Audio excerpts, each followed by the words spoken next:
Hello, welcome to The Storm Chaser, a life story of an unusual man. This is episode 27, Near Death Accident.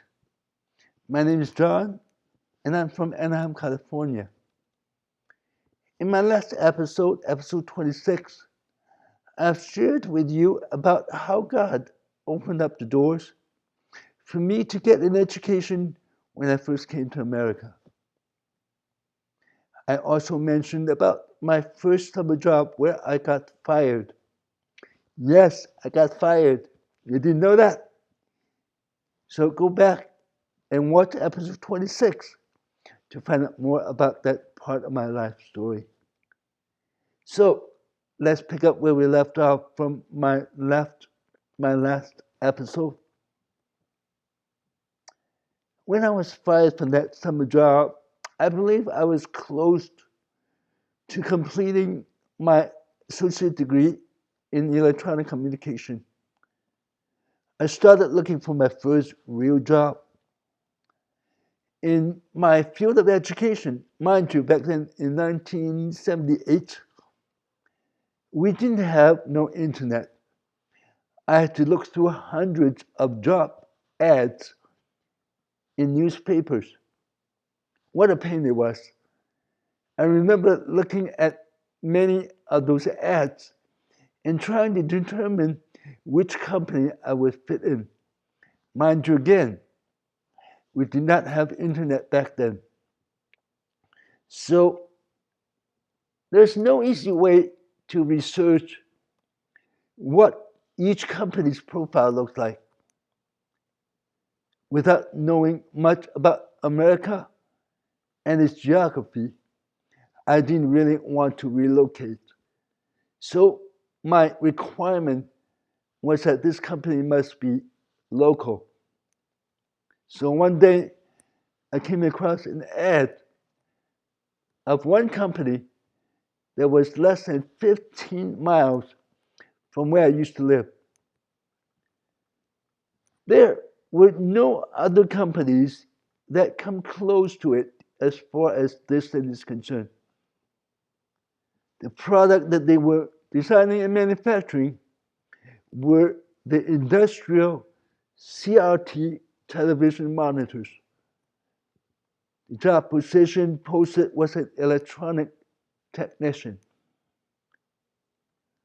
I thought it was quite a fit for me since the product that they were producing were what I studied and learned from school. And the position was exactly what I dreamed of having ever since I was growing up in Hong Kong. Still, being a young Christian at that time, I simply said a prayer for the Lord to bless me. I took out my Thomas Guide. Yeah, anyone of you used Thomas Guide before? Or you even know what that is? In case some of you don't know, it is a paper version of a Google map. Well, Google it if you like. So, with that Thomas Guide in my hand, I drove over there to that company with great anxiety and without much confidence. After filling out the application and took a written technical test, I was surprised to be called to an interview with a production manager right there and then. My goodness, I didn't expect that at all. Well, just a side note, years down the road in my professional career, I ended up working with this production manager in another company. So remember that. Okay, back to the interview. After about half an hour uh, of interview, I was told to wait in the lobby. I didn't know what was going on back then. But then after 15 minutes or so, I was called back into the manager's office and I was offered the job and was asked when I can start. I was elated to have received such a good news so quickly. And that was shortly before I was even graduate from this 2 years junior college program. Little did I know that was the beginning of my professional career in electronics that lasted without a break in unemployment over the next 40 years. So I started my job as an entry-level production line technician. I excelled in my job very quickly. One day, being a punk at that young age, I have jokingly said to my supervisor, "I will take your job in 2 years." What? I know you're asking, you didn't get fired for that. No, I did not. Thank goodness the supervisor took it as a joke. All right? But deep down in me, I was being cocky and had high confidence in doing his job and do it better. Guess what? Under some unusual circumstances, I didn't remember what they were. He was let go, and I did take his job in 2 years. Well, interesting, isn't it? But I didn't stay there in that supervisor position for very long because I was offered a system level test technician position where I would make more money. So I gave up my position as a supervisor. So the department where I started and supervised was called the circuit board testing. This new position required me to put all these tested circuit boards and assemble them into a system, which is a complete television monitor. Okay, please bear with me. This part may be a little technical for some of you. So you see, in those days, images displayed on television screen required a very high voltage circuitry. Assembling, testing, and operating this circuitry require extreme caution. One day I was going through my routine, and I've done hundreds of times before. It came to the part of the procedure for me to test this high voltage circuitry.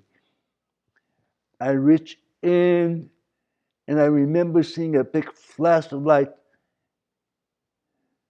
going between my left fingers on left hand to the high voltage circuits. My whole body was thrown back about 10 feet and I hit the cabinet behind me.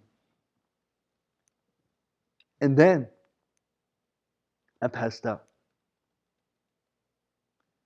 Apparently, I forgot the step that I supposed to turn off the main system power before I reached into the high voltage circuitry. Guess how high the voltage was? Just guess. It was 25,000 volts.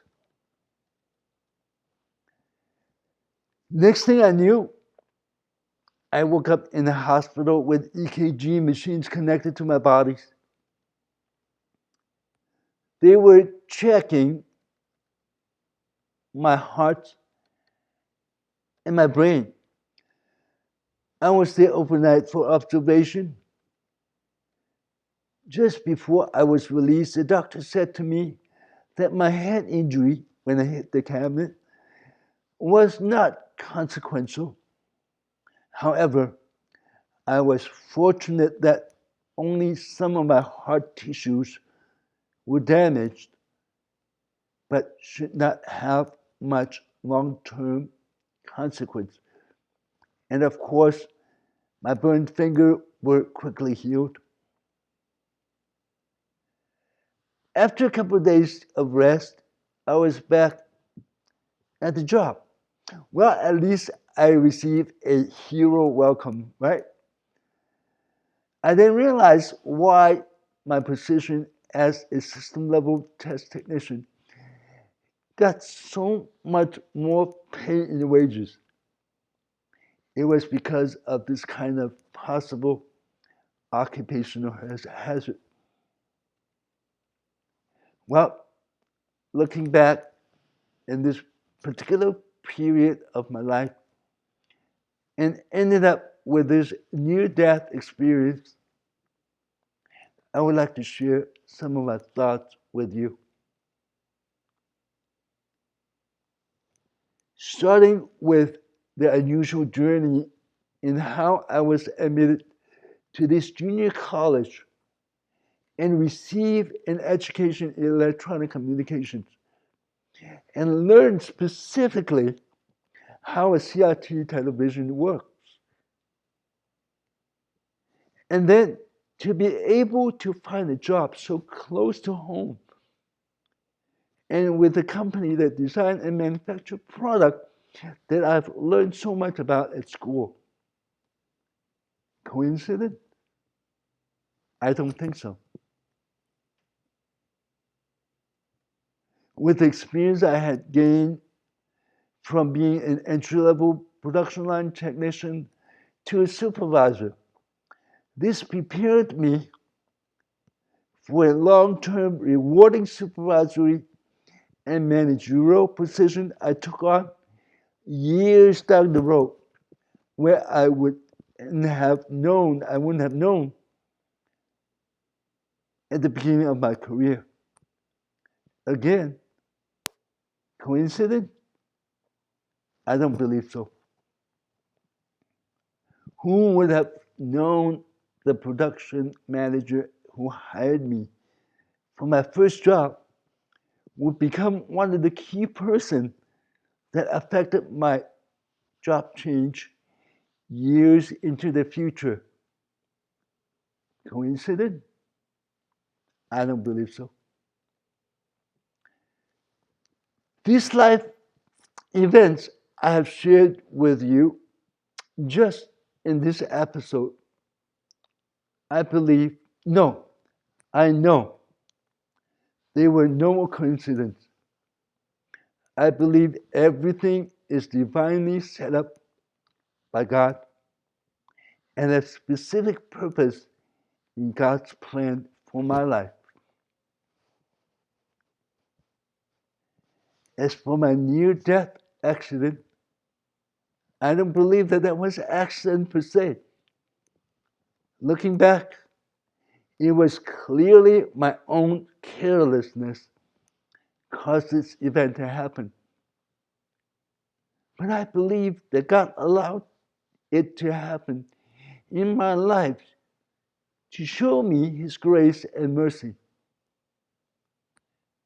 In fact, that was only the first of a few other physical trauma God has saved me from up to this point of my life. You will hear about each and every single one of them in my future episode. This physical trauma can be categorized as storms, some of you may say. That is the reason why this channel is called Storm Chaser, where my slogan is, wherever there's a storm, God is there with us. Through the process of putting stories like this together every week,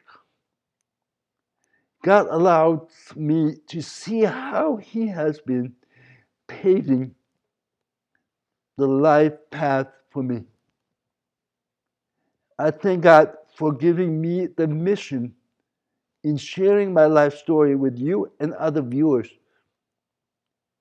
It is my prayer that you may be able to relate some of these stories to your own life experiences.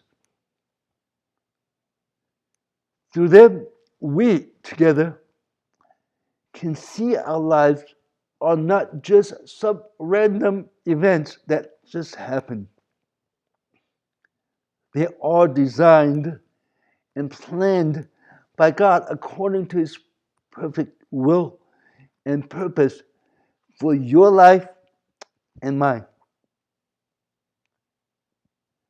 Perhaps something feels like a storm that is happening right now in your life or will happen in our life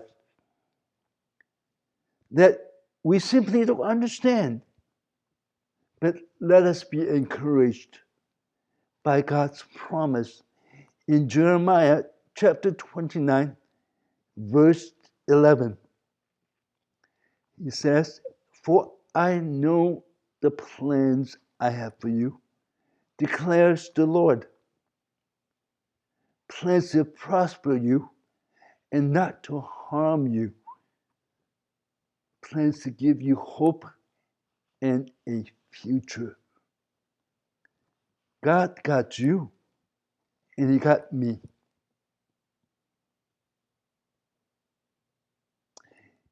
If you need someone to pray with you or pray for you, please email me at prayer.stormchaser@gmail.com. We are standing by to pray for you and pray with you. If you have not done so already, please click on the subscribe button on the lower left-hand corner or right-hand corner or the bottom and the notification bell icon so you won't miss another future episode. Don't forget to give me a thumbs up or give me a comment if you like. Well, my time is up. I thank you for watching. God bless you. Until next episode, Storm Chaser out.